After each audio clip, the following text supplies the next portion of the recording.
देखिए, सारा खेल इस बात का है कि मनुष्य जीवन में सफल होना चाहता है।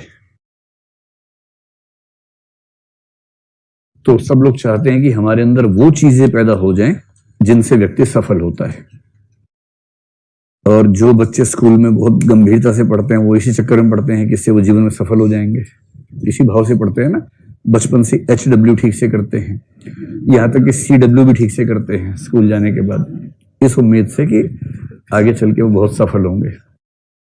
लेकिन ऐसे जोक्स व्हाट्सएप पे खूब आते हैं। कल किसी ने मुझे दिखाया, एक स्वामी जी थे, वो स्पीच दे रहे थे, उनका एक वीडियो क्लिप आई थी। गंजे वाले स्वामी जी, यंग स्वामी जी हैं। तो उन्होंने, आपने देखा ही होगा, मैं फिर भी याद दिला देता हूं। उसमें एक बहुत रोचक बात बताई गई थी।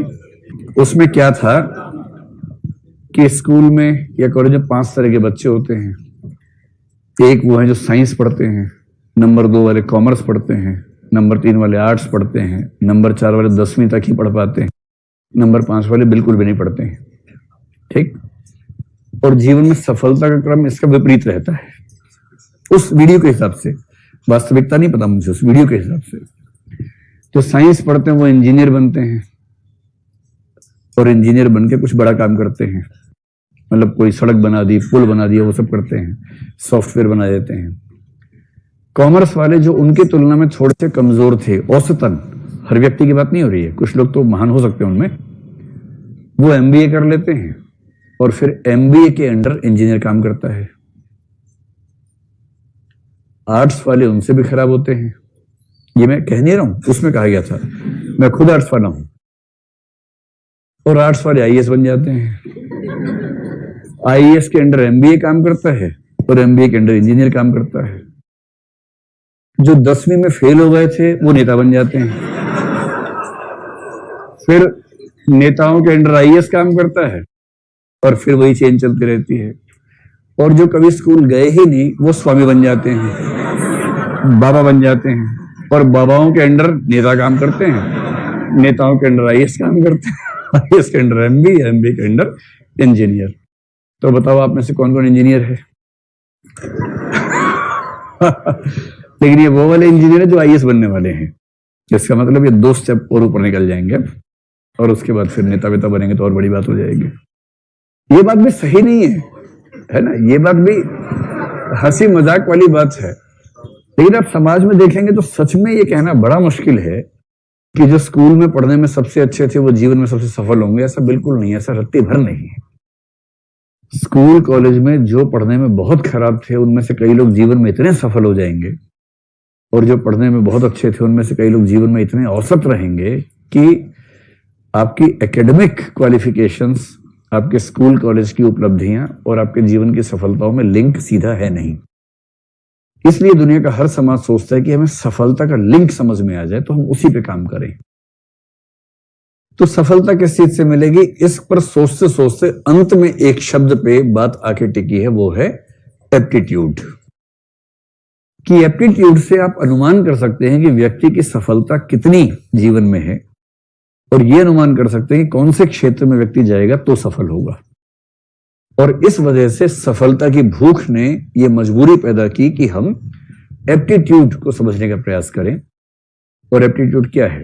एप्टीट्यूड की सारी स्टडीज, जो एक आपने व्याख्या पढ़ी ना, हार्वर्ड गार्डनर वाली व्याख्या, थियरी ऑफ मल्टीपल इंटेलिजेंसेस, आप यूं समझें कि गार्डनर की व्याख्या मूलतः इसलिए बनाई गई थी ताकि एप्टीट्यूड की समस्या का समाधान हो जाए।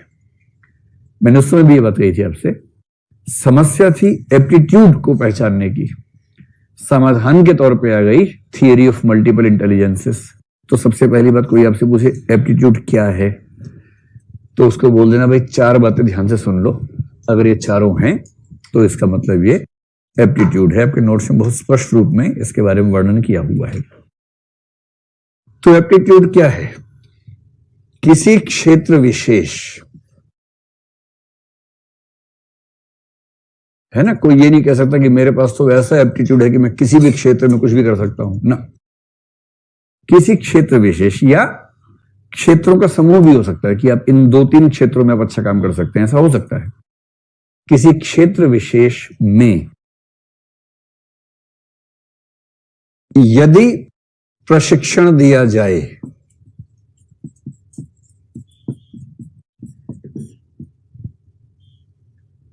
यदि प्रशिक्षण दिया जाए, है ना, केवल ऐसा नहीं कि बस यूं ही मनाया मुंह उठा के चल पड़े, तो उस क्षेत्र विशेष का कौशल सीखने या अच्छा निष्पादन करने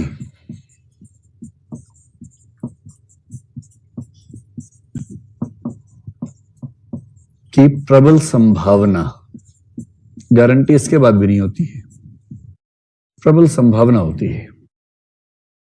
ठीक, किसी क्षेत्र विशेष के बारे में होगा, प्रशिक्षण दिया जाए ये जरूरी है, और उसके बाद कौशल सीखने या अच्छा निष्पादन करने की प्रबल संभावना होगी।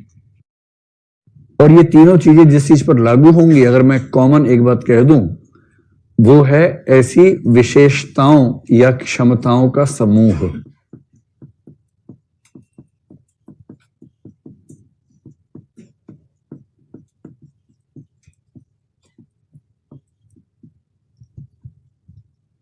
अब ये बात पूरी हो गई। व्यक्ति के भीतर ऐसी विशेषताओं या क्षमताओं का समूह होना जिसकी वजह से यदि प्रशिक्षण दिया जाए तो वह व्यक्ति उस निश्चित क्षेत्र विशेष में कौशल सीखने या अच्छा निष्पादन करने में सफल हो जाएगा, इस बात की प्रबल संभावना होती है। इसे बोलते हैं एप्टीट्यूड। बात समझ में आ रही है आप लोगों को?